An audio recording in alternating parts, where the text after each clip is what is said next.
Hello everybody.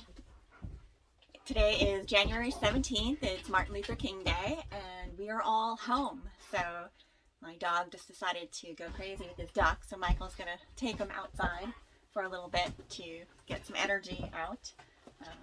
There you go. Yeah, life in a camper. Okay, so today, as I said, it's January 17th and it's Monday. We're all home for the holiday. The weather, unfortunately, it's not cooperating with us, so we really couldn't get much done on the property.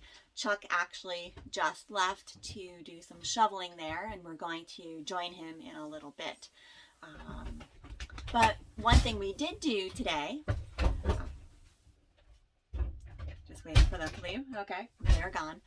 One thing we did do today was plan what we're going to plant. So that was really exciting and fun.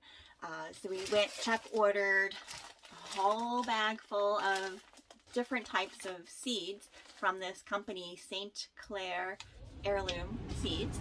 So we can hopefully plant them year after year. And we have lots of different types. And so we made a list because we bought a package. So we didn't get to pick and choose. We just got whatever was in the package. So we made a list of all the different seeds we have and how long it takes for them to grow and be ready for us to eat.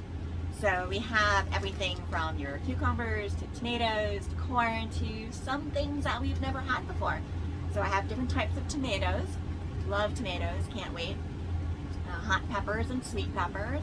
We've done that before.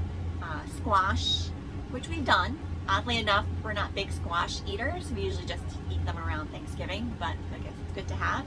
Pumpkins, which are awesome. I love growing pumpkins.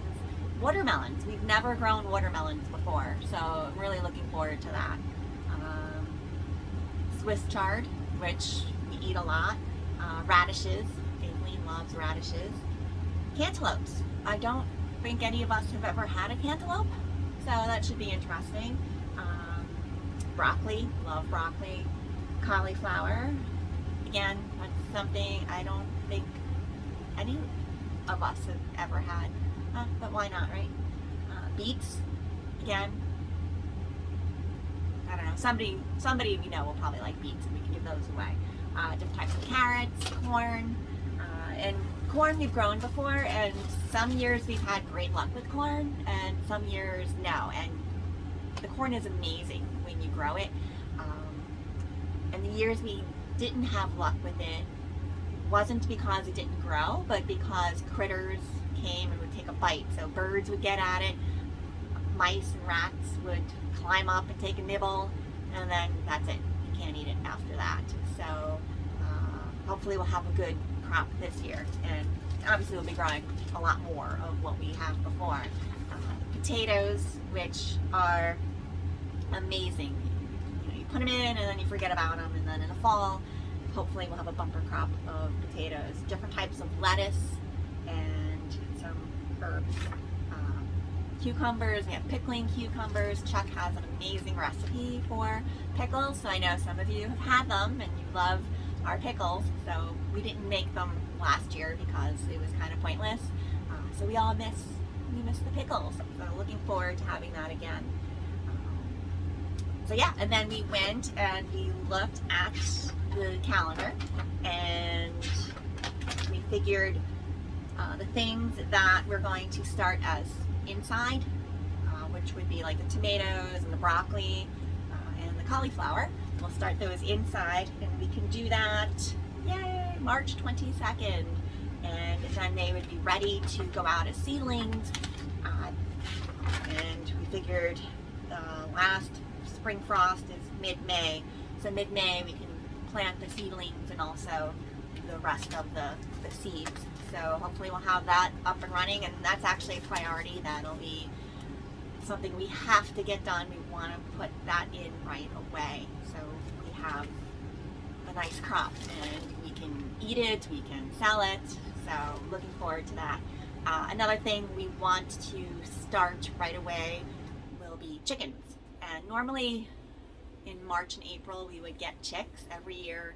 One year we hatched our own chicks, but usually we would order, you know, day-old chicks, but we're not going to do chicks this year just because it would be too hard to try to keep them alive, because we always kept them in the house for a couple of days, not a couple of days, a couple of weeks really, so we could monitor the temperature. They were really cute when they're young, but after a couple of weeks, when they're those weird gawky teenagers, they begin to smell. We don't want that in the camper. And there's really no place on the property to kind of, you know, really keep an eye on them. So we're going to get young chickens, and that way they'll start laying sooner. Hopefully they'll be young enough to really bond with us, I guess. Because that's the great thing about chicks, you know, you really get to know them and they get to know you. Also, I'd like to do turkeys. We bought a fresh turkey last Thanksgiving and it was delicious. Pricey, I'll be honest. You know, it wasn't, you know, your $10 turkey from the grocery store. So I thought, you know, maybe we can try growing our own. So we'll see how that goes. I don't know if that's something we'll do this year, but we'll see. So here we are. Here's the property. And Chuck got a lot of the shoveling done while our neighbor, who's been excavating for us, he's been kind enough to come and plow our driveway, so that's been really helpful. So here's our Christmas tree, and funny story, the stand froze to the tree, so we just had to put it there. We have to wait for it to thaw so we can get the stand back. But here we have this scaffolding that Chuck's been using, so hopefully this week he can start on the second floor and then get the roof on. And here's the inside. Oops, careful, Michael.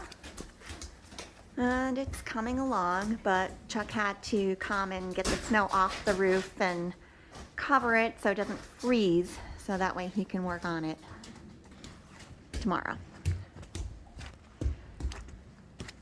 So I haven't been up here in, gosh, a week or two, so it's nice to finally see what's been happening. It's just hard with work and the kids' activities, but it's so quiet and peaceful.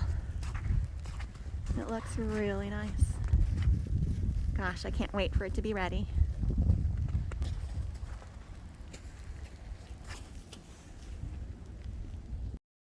Alright, so here we are.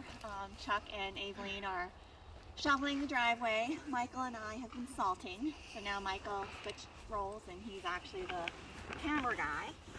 So we're just trying to get it so it doesn't freeze. You see it's a pretty long and windy driveway. And it's a family affair.